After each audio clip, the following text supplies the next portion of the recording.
บัดนี้นะมะโทรัตนตยัสสะนอมอภิวันธานาวาตาหังคาราวาวายคุณแก้วเจ้าหน่วยสามนึงนะเบื้องหน้าต่อเตนีสิเสืบต่อคำก่อนเวสันหลอนสารุงยกนิทานนจาสอน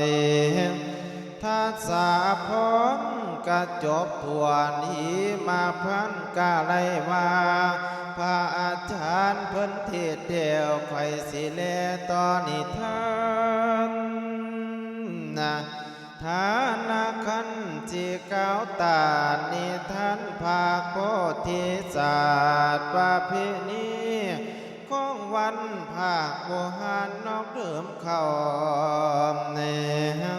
อาตามาที่เจ้าว่าจับสำเนาสิอ่าน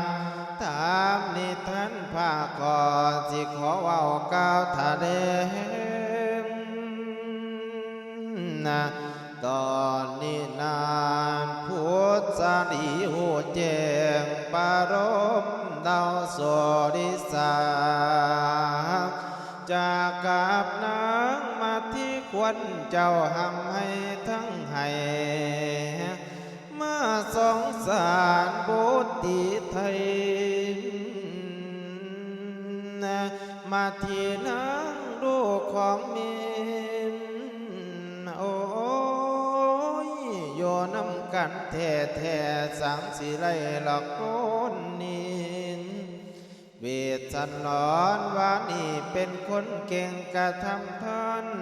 สั่งเรามีคนพันจีก่อกรรมกระทำหายคนบ่ตายสังสิไรภาคคางเจ้าห้ามห่างห่างวังอ่านลงท่านเจ้าในต่างสั่งก่อยันพิพังย่านบ่อยางพ่อเมียนอันสิ่งของท้องใส่สุดใจจากแวนเวียนอีหยังคอยเวียนอย่างนอแต่ปางก่อนโอ้ย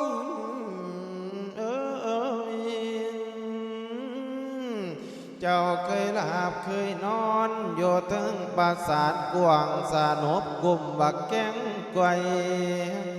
ทุกทั่ววาน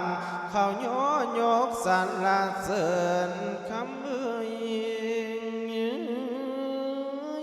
เจ้าสิเดินกลางไพภาคนครวังไว้ญาสิไปทุนเจ้ากรุงสนใจลองเบิ่งวางที่ลาโทษให้ยังสิไล่นางนครตอนนั้นพุทธาดีไปวอนวายหลายเที่ยบ่เตือนตอมของดโทษโรคไปตาใจกะมอมเดียวพุทธาดีจึงกับเกี่ยวลงมาจากหอป่าจากกับนางลุงคานแม่มาที่ทั้งสะเอื่นสุดที่คืนลงได้สวดข้าคอมอยู่จอรอแม่ขอพอกาบอไหลสิจำให้เจ้าห้ามกานันต่อหน้า